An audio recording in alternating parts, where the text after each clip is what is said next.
皆さんこんにちは、みやまです。今回はちょっと久々なんですが、私のデスクツアーをしていきたいなと思います。フリーランスが仕事と趣味に没頭するかなり雑多なデスクではあるんですが、ぜひ皆さんのデスク構築の参考にしてみてください。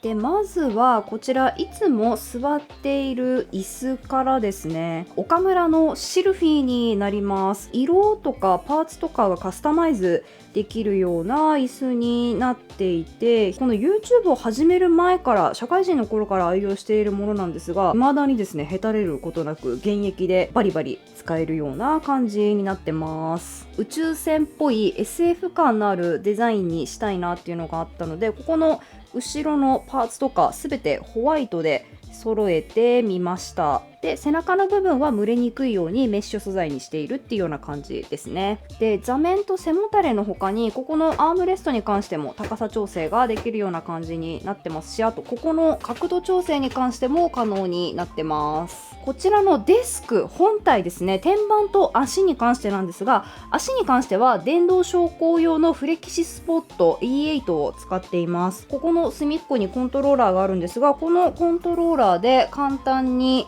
スタンディングデスクにしたり、あとは座って使うモードにしたりっていうような感じで、自由に電動昇降できるような感じになってます。でこのデスクの天板の方がこのフレキシスポットの E8 に対応しているプレダクツの天板ですね。プレダクツの天板の何がいいかと言いますと、こんな感じで上の方にレールがついているんですよ。でここのレールに専用のマウントをつけることによって様々なアイテムをこの天板に直接吊るして収納できるような便利な仕様になってます。このプレダクツの天板が本当にですね美しいマットブラックなので、撮影の時も本当にかっこよくて重宝していますし、すでにフレキシスポットの電動昇降足で、なおかつこのプレダクツの天板に対応しているものを持っているよっていう方は、この天板さえ購入してしまえば、このフレキシスポットの足の方は据え置きでそのまま使って自由に自分の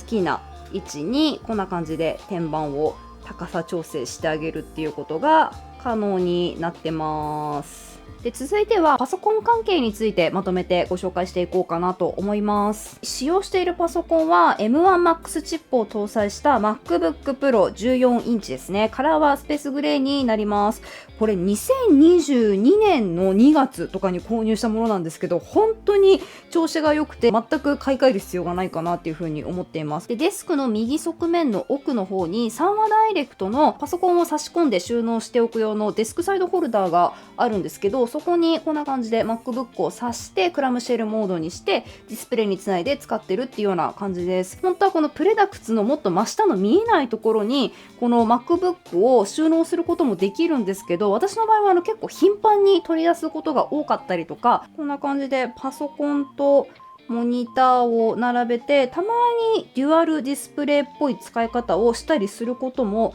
あるので、取り出しがしやすいこちらにいつもパソコンを収納するような感じにしています。でメインで使っているモニターに関してはアンチグレアタイプのベンキューの 4K モニターですね。こちら以前ベンキューさんにご提供いただいたものなんですが、色の再現度がめちゃくちゃいいんですよね。アンチグレアタイプなので私の顔がここに反射して映るっていうこともないので、こういった撮影の時とかも結構便利っていうこともあって、これずっとメインモニターとして使用し続けてるっていうような感じになります。でこのモニターの上に設置してあるのがライトですね。こちらもベンキューのアイテムになります。こんな感じでワイヤレスのコントローラーがついているんですけど、このコントローラーを入れてあげることで、こちらのですね長いバーのところと、あとこの後ろの部分両方とも光らせることができるような感じになってます。でライトの明るさとかももちろん変更できますし、色温度とかも自由に変更ができるような感じになってます。でモニターを支えているアームに関してはエルゴトロンのものを使っています。やっぱりこれが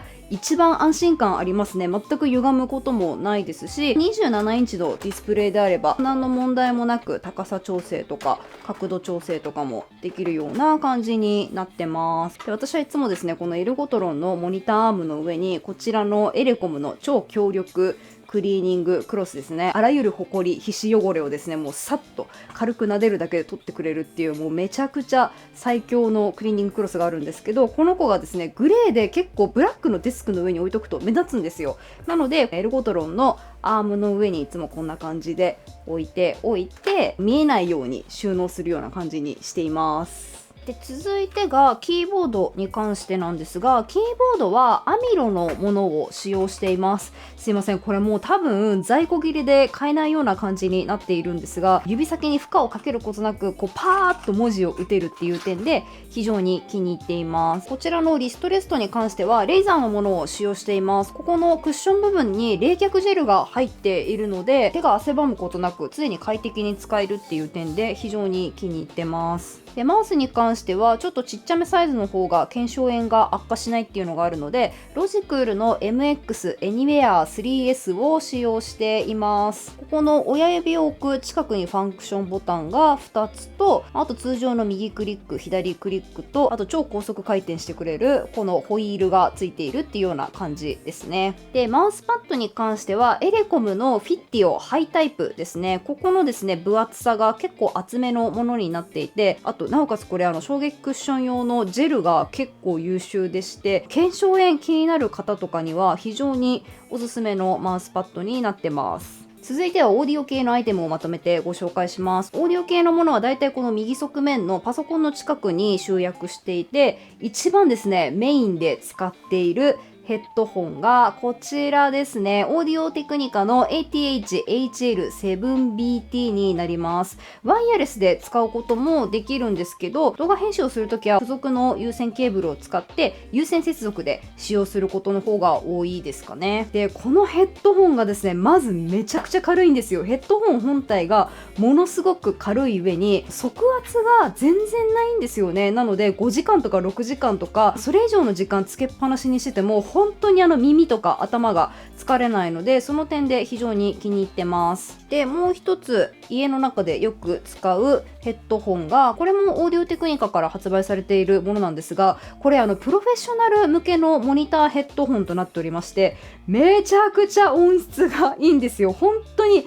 びっくりするぐらい音がいいので、これ作業に使うこともあるっちゃあるんですが、推しのブルーレイとか DVD とかをパソコンで見たりするときにこれで音楽を聴いて没頭するみたいなことも結構してますね。でこのヘッドホンがインピーダンスがかなり高いっていうこともあって、必ず間にアンプを挟んで使う必要があります。でこちらのですねヘッドホンをつないで使っているアンプがですね、ここに設置しているアンプなんですが、このアンプがフィンヨの K7 というアンプですね。ここのボリュームボタンでスイッチのオンオフが入れられるようになっているんですよ。であとは使いたいヘッドホンをここに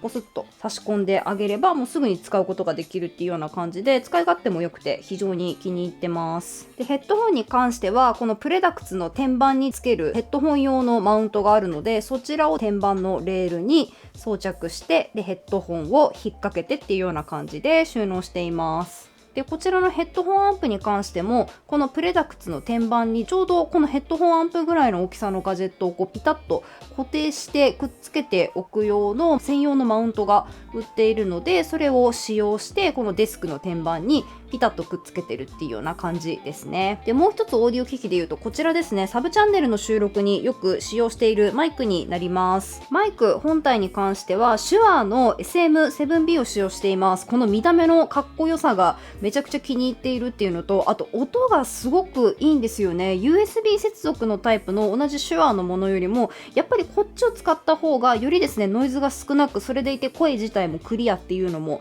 あるので、もうサブチャンネルに関してはこちらのマイクをほぼほぼ必ず使うような感じにしています。でマイクアームに関してはこれも割と有名だと思うんですけど、ロジクールのブルーコンパスというマイクアームを使用しています。もうこのマイクアームに関しては見た目がかっこいいという、もうその一点で購入して使い続けているっていうような感じですね。でマイクを接続しているオーディオインターフェースはこの EVO4 を使用しています。これはですね一番コスパが良くて、1回接続して設定したら基本ですねこれいじることほとんどないので、モニターの裏側のデスクの目立たない位置にこんな感じで置いて使用しているっていうような感じですね。オーディオインターフェースと同じくですね、基本的にはデスクの奥側に収納していて、表側からはあんまり見えない位置にあるのが TP リンクのスイッチングハブになります。これデスク裏側から見た様子なんですけど、作業部屋にあるですね、あらゆるネットワーク系の機器にこのスイッチングハブを経由して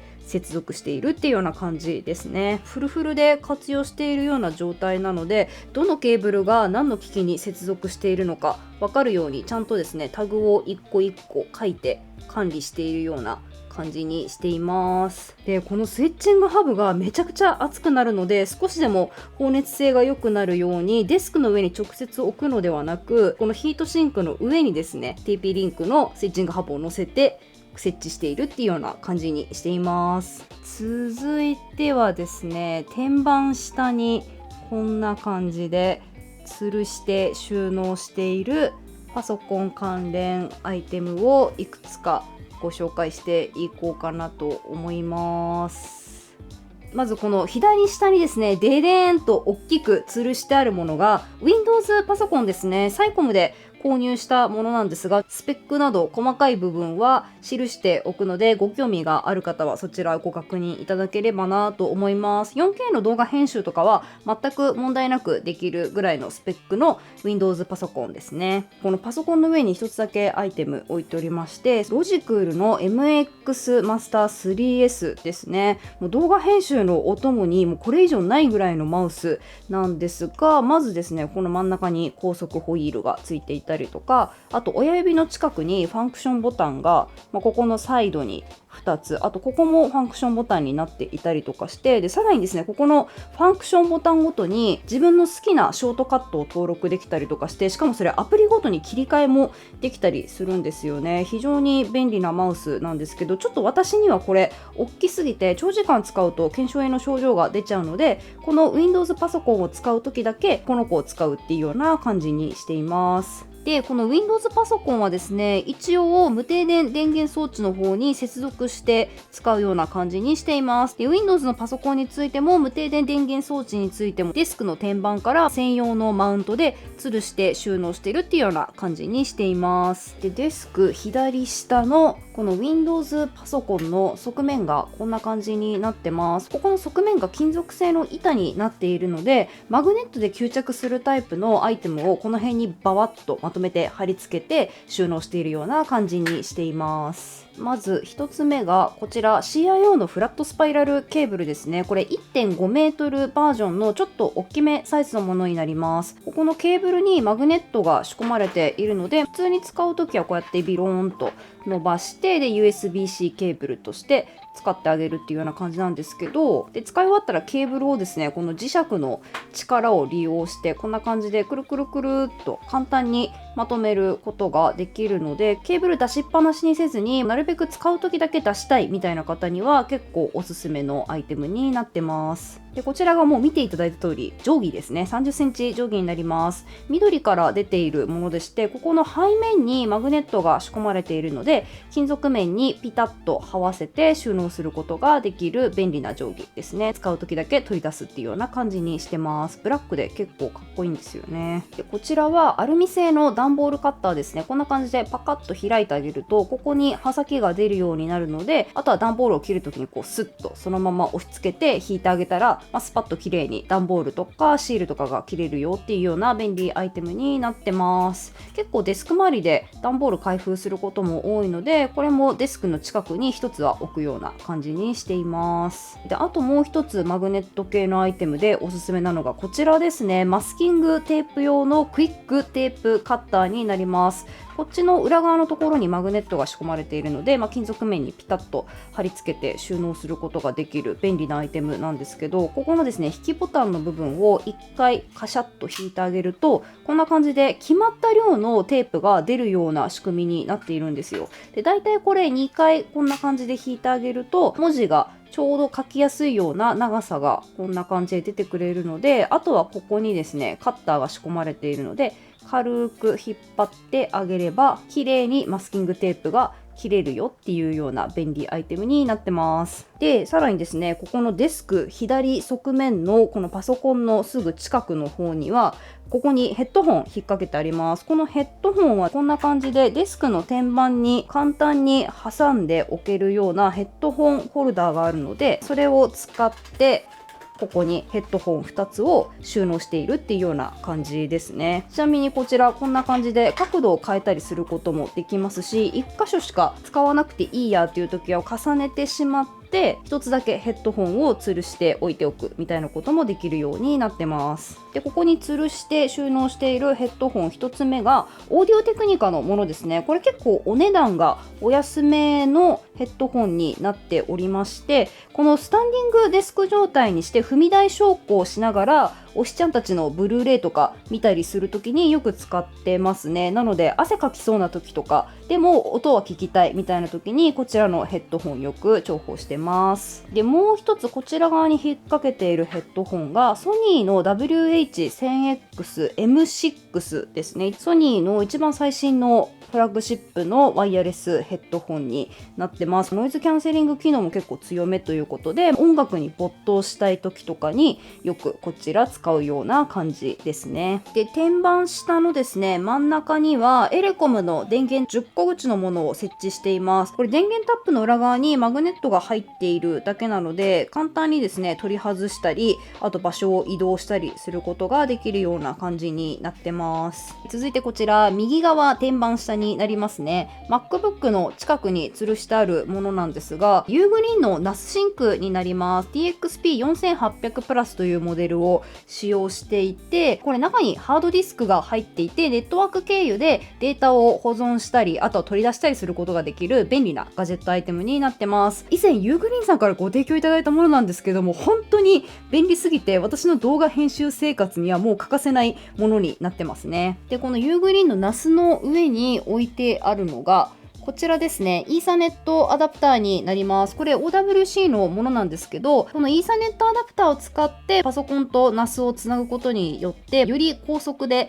データ通信ができるっていうような感じですね。で、このイーサネットアダプターがスイッチングハブ同様結構ですね、発熱するので直接ちょっと NAS の上に置くのが怖いなっていうのがあるので、ヒートシンクを置いて、でその上にこのイーサネットアダプターを置いて、なるべく放熱性が高いような状態を保つようにしています。で、このデスク天板下の右奥の一番見えにくい場所にあるこのガジェットですね。こちらがユーグリーンのドッキングステーションになります。サンダーボルト5対応のですね、かなり多機能なドッキングステーションなんですが、私の M1Max の MacBook には若干オーバースペックではあるんですが、ポートの数がとにかく多いんですよ。先ほど紹介した NAS だったりとか、スイッチングハブだったりとか、オーディオインターフェースだったりとか、ありとあらゆるパソコンにつなぐ機器をですね、このユーグリーンのドッキングステーションに集約していて、でこのドッキングステーションと MacBook Pro を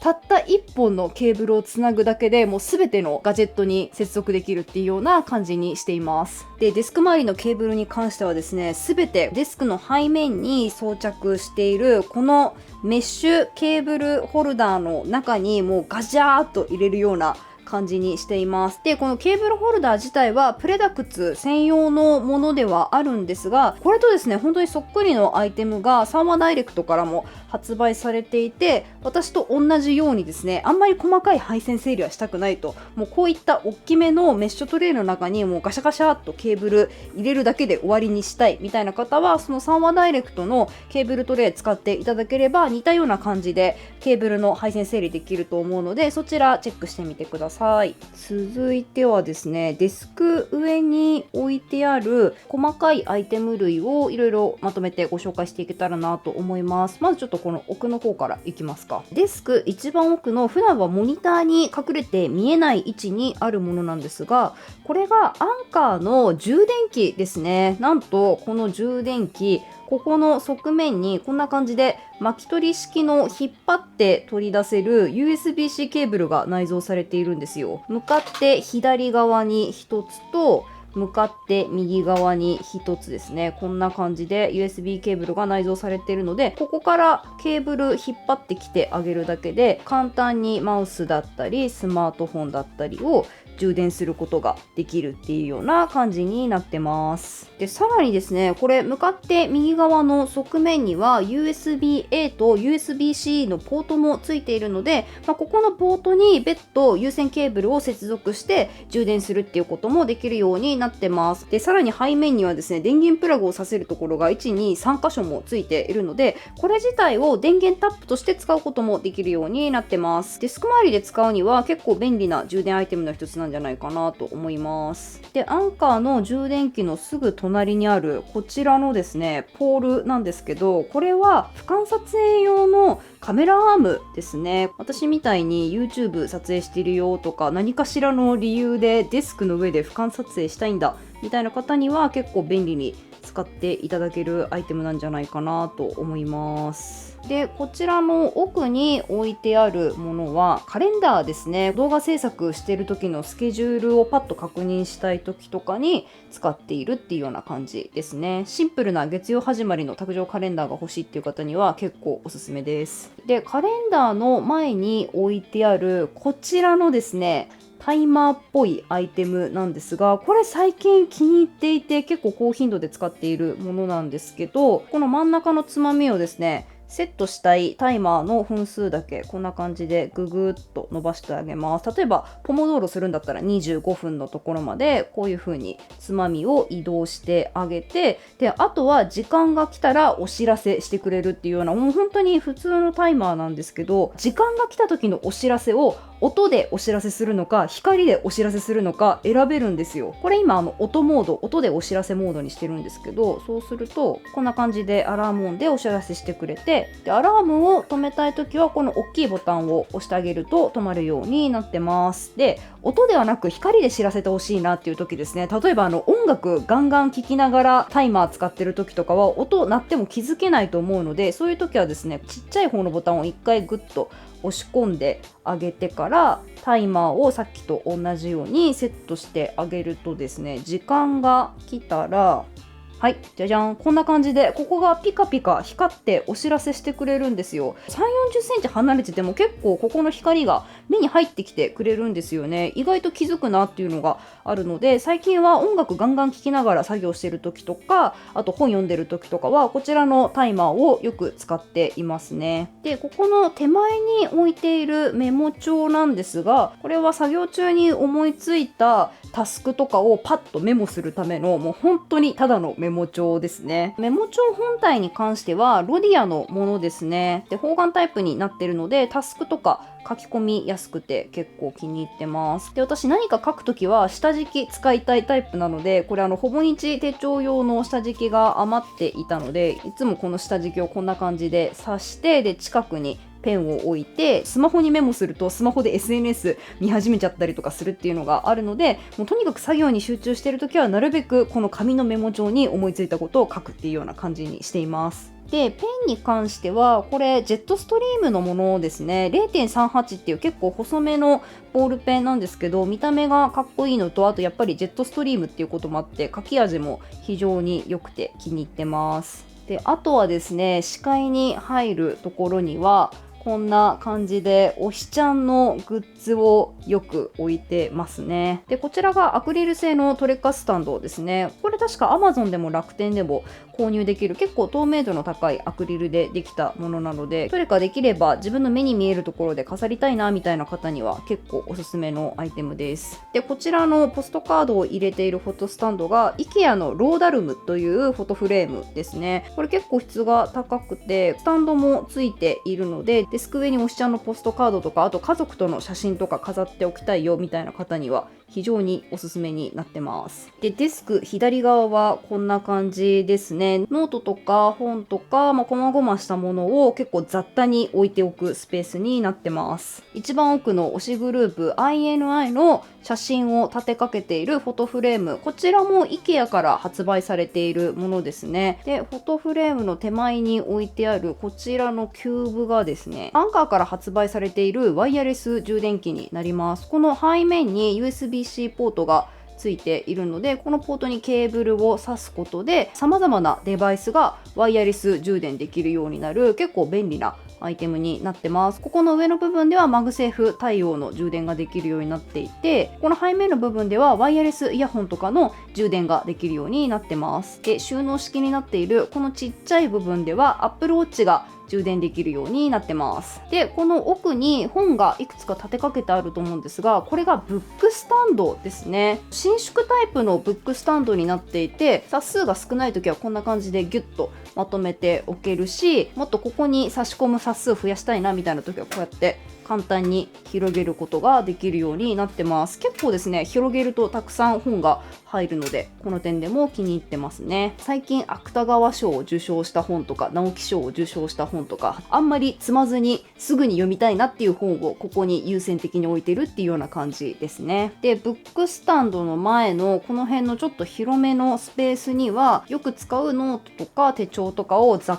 多に置いてるっていうような感じですね。で、一番よく使う手帳がこちらのウィークリータイプのサニー手帳ですね。どんな感じで使っているかとかは以前サブチャンネルの動画とかでもお話ししていたりするので、気になる方はちょっとそちらの動画チェックしてみてください。概要欄に URL 載せておきます。で、あともう一つよく使っている、手帳兼ノートがこちらロルバーンのものですね。私は語学学習用にこれよく使っていて、これこんな感じでマンスリーページに日付も月も書いてないんですよね。なので自分の好きなタイミングで手帳を始められるようになってるので、月と日付をもう自分で好きに書き込んでっていうような感じで使ってますね。で、マンスリーページの他にブロックタイプのページも用意されていたりとかして、こちらも日付とか自分で書き込むタイプなので、好きなタイミングで始められるような感じの手帳兼ノートになってます。で、手帳とノートの近くには現在進行形で読んでる本とかを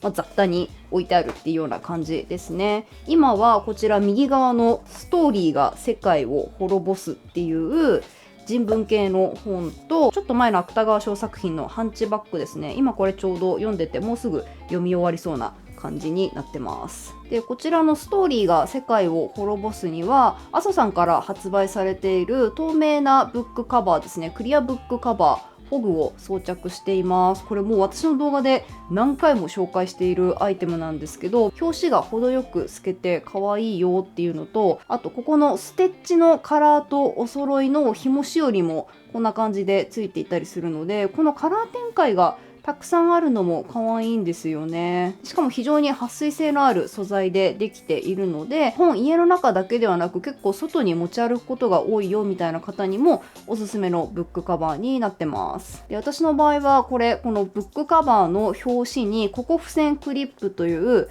付箋をこんな感じで挟み込んで一緒に使ってます。このココ付箋クリップ、この中身の付箋がなくなったらここ貼り替えて新しいものに交換することができるので、結構ですね、たくさん付箋使うよみたいな方にも便利に使っていただきやすいんじゃないかなと思います。で、もう一つデスクの作業のお供に欠かせないのがこちらのマグカップですね。これドリップさんと一緒に開発させていただいたフォーカスマグというマグカップになります。マグカップとお揃いの蓋と、あとコースターですねがついているような感じになってます。片っぽはこんな感じでコースターとして使っていただいて、もう片っぽは中身が冷えないように蓋にしていただいたりとか、あと普段蓋使わないよみたいな方は紅茶を出した時のティーバッグとかをここに置いていただいたりとか、あとお茶受けですね、ちょっとしたお菓子とかおやつをここに置いていただいたりとか、あとアクセサリー置いていただいたりとか、自由に使っていただければなっていうような感じになってます。で、デスクのさらに左側にはこんな感じでじゃじゃーんと本棚が設置してありまして、こちらにはルセラフィムとか推しているグループの CD とかアクスタだったりとか、あと昔から集めている好きなアニメとか漫画のキャラクターだったり、あとは映画とかアニメとかのブルーレイとかをまとめて置いているような本棚になってます。で、デスクの右側の方にはですね、こんな感じで壁一面に好きな推しちゃんたちのグッズをザザザーっと並べているような感じですね。でこの推したちを展示するために使っているアクリルのディスプレイがあるんですが、これ全て無印良品のものですね。この四角形のやつとかも無印で購入することができる壁につけるタイプのアクリルディスプレイシリーズを利用しています。でこの辺のフォトフレーム系に関しては全て IKEA で購入できるものになってます。壁のさらに下の方には防湿庫が設置してありますね。で防湿庫の一番手前の目立つ位置に置いてあるものがスイッチボットから発売されている CO2 センサーですね。部屋の中の二酸化炭素濃度が一発でわかるような感じになってます。で、だいたい1000超えると換気した方がいいよっていうような感じなんですよね。動画の撮影していてずっと私が喋りっぱなしなので結構二酸化炭素濃度が高くなってます。ちょっとこの後空気の入れ替えしないとですね。で、あとですね、こちらの赤いやつとか、これ結構お気に入りのフォトフレームなんですけど、ガンダムのなんか可愛い建築模型を挟んで入れ込んであるだけなんですけど、フォトフレーム自体が結構おしゃれなので、ちょっと壁に飾ってもいいですし、こんな感じで防湿庫のこの上とかにこうやって立てかけておいても結構可愛くておすすめです。ちなみに色違いで青とかオレンジとかもあったりしますし、あとサイズもこんな感じでちょっとちっちゃめのものとかもあったりするので、透明感のある涼しげなフォトフレーム探してるよみたいな方には結構おすすめのアイテムになってます。防湿庫の側面にはさらにマグネットでくっつけられるタイプのペンケースですねを設置してあります。これ山崎実業のものなんですが、たくさん物が入るのと中に仕切りもつけられるようになっているので、わりかし便利で使い勝手が良くて気に入ってます。で防湿庫のさらに右側にはじゃじゃーんとこんな感じでブックタワーが2つ鎮座しているような感じになってますね。このブックタワーがですね、結構背が高めな上にですね、なんとこれ下にキャスターがついているんですよ。なのであそこのですね、取っ手の部分をこうグッて引っ張ってあげると手前にコロコロコロっと動かすことができるので、場所の変更も簡単だったりしてその点も非常に気に入ってます。はい、ということで今回はですね、かなり久々にデスクツアーをお送りしましたが、いかがだったでしょうか。少しでも参考になっていれば幸いです。今後もこういった動画だったりお気に入りのものだったりいろいろご紹介できたらなと思うので、もしよかったらチャンネル登録などぜひよろしくお願いします。ここまで長々とご覧いただき本当にありがとうございました。また次の動画でお会いしましょう。みやまでした。バイバーイ。あと聞かれそうなのでちょっと最後におまけなんですが、こちらのですね、今日着ているつなぎは今はなき私の大好きなブランドオゾンロックスのつなぎですね。で中の T シャツはじゃじゃーん、こちら製造反対健康最高 T シャツ着ております。